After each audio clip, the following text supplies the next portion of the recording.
आज हम लोग पढ़ेंगे विलियम शेक्सपियर के द्वारा लिखी गई एक प्ले मैकबेथ। तो चलिए पहले हम इसके कैरेक्टर्स को डिस्कस कर लेते हैं। इसके पहले कैरेक्टर्स में है 3 विचेस यानी कि 3 चुड़ैले। उसके बाद है डंकन, स्कॉटलैंड का किंग, मैल्कॉम उसका बड़ा बेटा, डोनाल्ड उसका छोटा बेटा। इसके बाद है मैकबेथ, थेन ऑफ ग्लैमस और इस पूरे प्ले का प्रोटैगनिस्ट।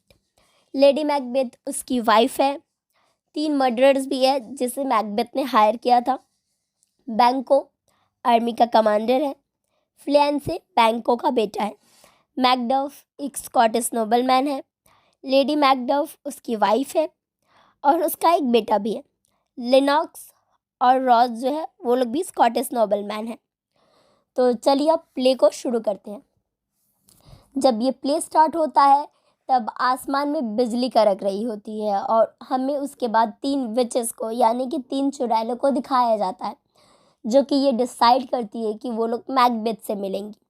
उसके बाद किंग के आर्मी का एक रिपोर्टर आकर किंग डंकन को ये बताता है कि मैकबेथ और बैंको जो लोग नॉर्वे और आयरलैंड के साथ लड़ाई चल रही थी जो उनकी, उसमें वो लोग जीत गए हैं, जिसके लिए कि किंग डंकन उन्हें प्रेस करते हैं।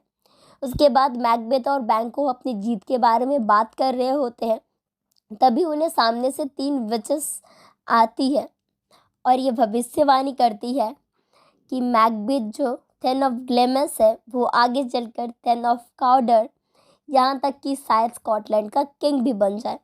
यह सुनकर मैकबेथ थोड़ा शॉक होता है, वो एकदम साइलेंट हो जाता है क्योंकि उसे लगता नहीं है कि ऐसा कुछ होगा।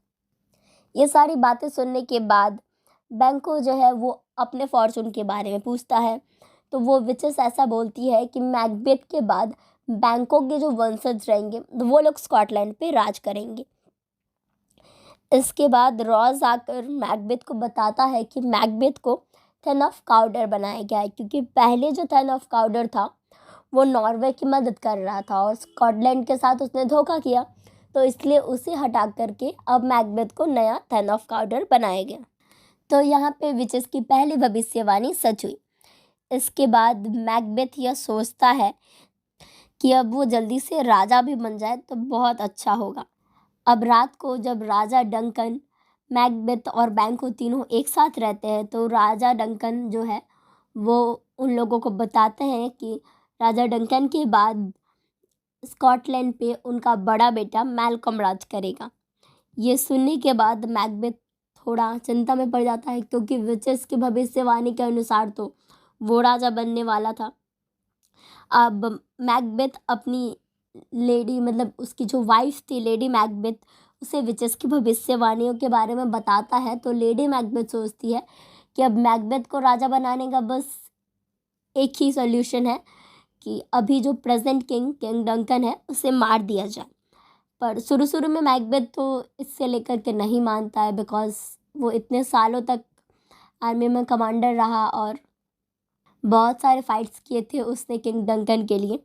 पर बाद में जब उसकी वाइफ लेडी मैकबेथ जो थी वो उसे के मैनहुड और करेज को जब चैलेंज करती है तो मैकबेथ रेडी हो जाता है किंग डंकन को मारने के लिए। अब उस रात किंग डंकन जो था वो मैकबेथ के महल में ही सो रहा था, तो ये बहुत ही आसान हो गया था मैकबेथ के लिए किंग डंकन को मारना। तो वो लोग उस रात को ही प्लान करके मतलब मैकबेथ और उसकी वाइफ प्लान करके उसी रात को किंग डंकन को मार देते हैं। दूसरी सुबह एक स्कॉटिश नोबलमैन लिनॉक्स जो कि थेन ऑफ 5 था और मैकडॉफ ये दोनों आते हैं। पॉटरर उनके लिए दरवाज़ा खोलता है।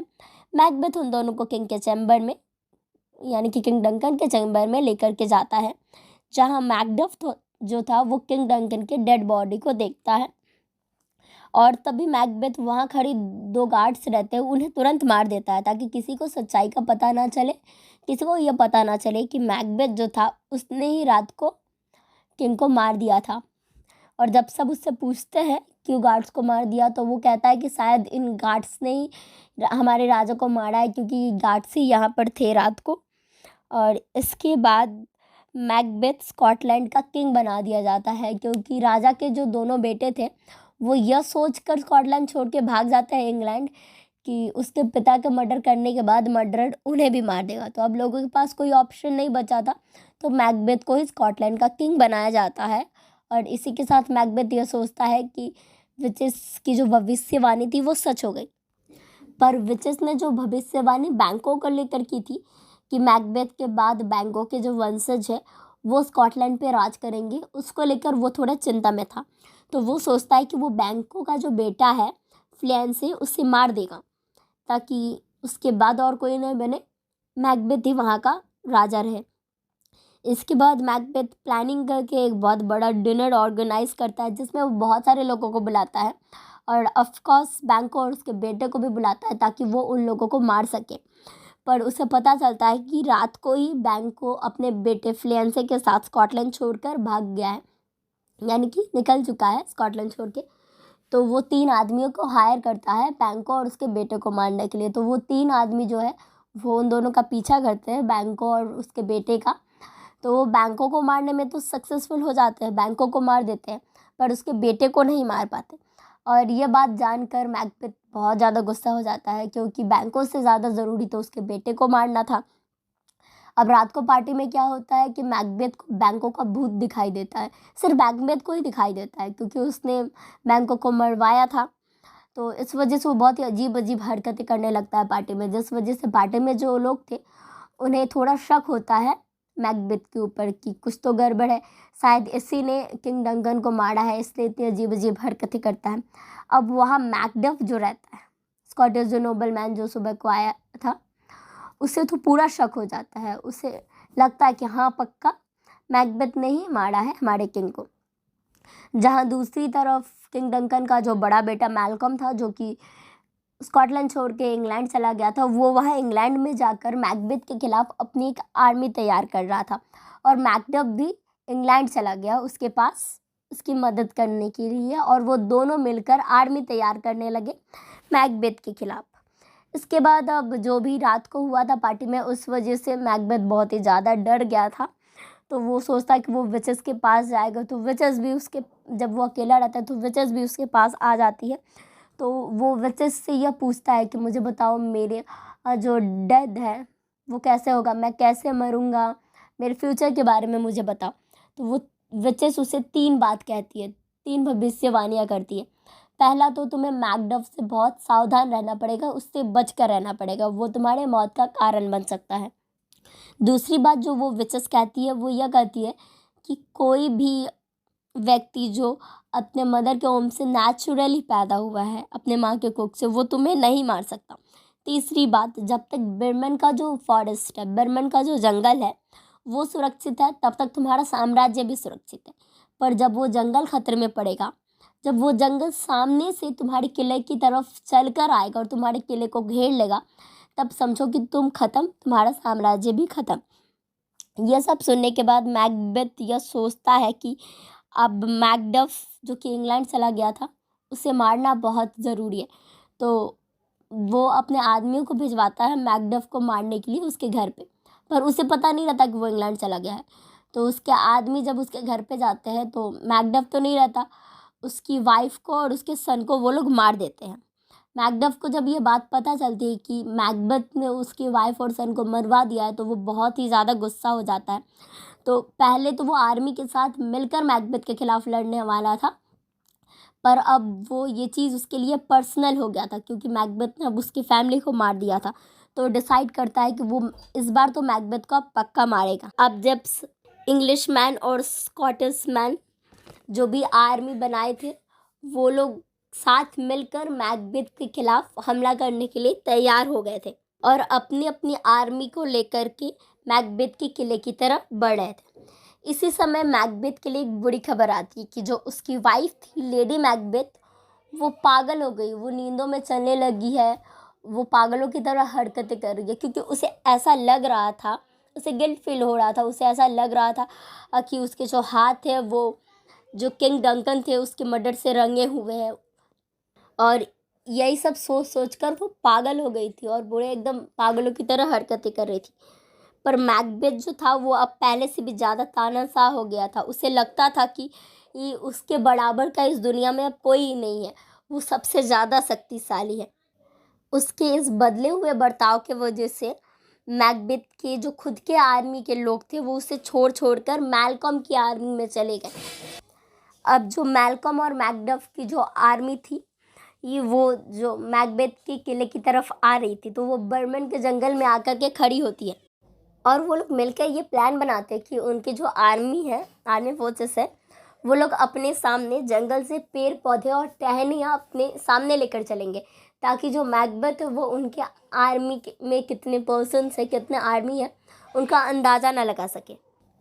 तभी मैकबेथ जो कि अपने किले में बैठा हुआ था, उसे ये खबर मिलती है कि उसकी जो वाइफ थी लेडी मैकबेथ, उसका डेड हो गया। कैसे हुआ वो क्लियर नहीं था, शायद उसने सुसाइड कर लिया था गिल्ट की वजह से, क्योंकि जो किंग डंकन थे उसके मर्डर में उसका हाथ था, उसी ने सबसे पहले अपने हस्बैंड को, मतलब मैकबेथ को फोर्स किया था।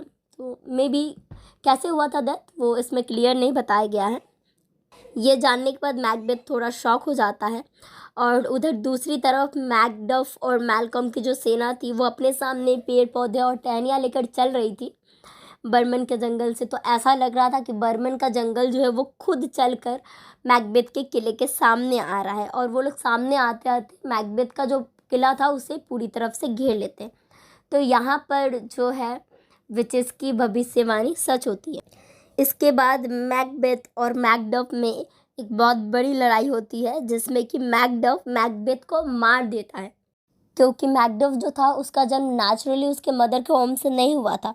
उसे वक्त से पहले ही एक प्रोसेस के थ्रू उसके माँ की कोख से निकाल दिया गया था। तो विचेस ने जैसा कहा था, जो नेचुरली अपने मदर के होम से हुआ होगा वो उसे नहीं मार सकता, पर मैकडफ के केस में ऐसा कुछ नहीं था।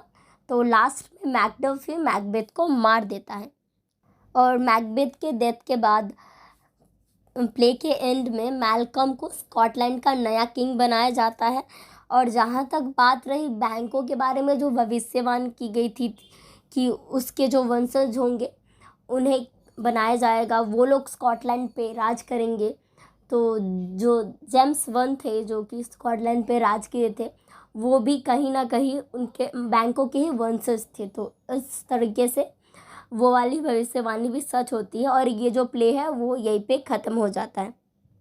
तो इस पूरे प्ले में हम देखते हैं कि कैसे सब सत्ता के लिए, राजा बनने के लिए ये लड़ाई करते हैं और आखिर में मैकबेथ जो कि इस प्ले का प्रोटैगनिस्ट था, जो कि स्टार्टिंग में एक बहुत ही अच्छा पर्सन था, पर एंडिंग बहुत ही ट्रैजिक होता है और उससे मार दिया जाता है, वो मर जाता है।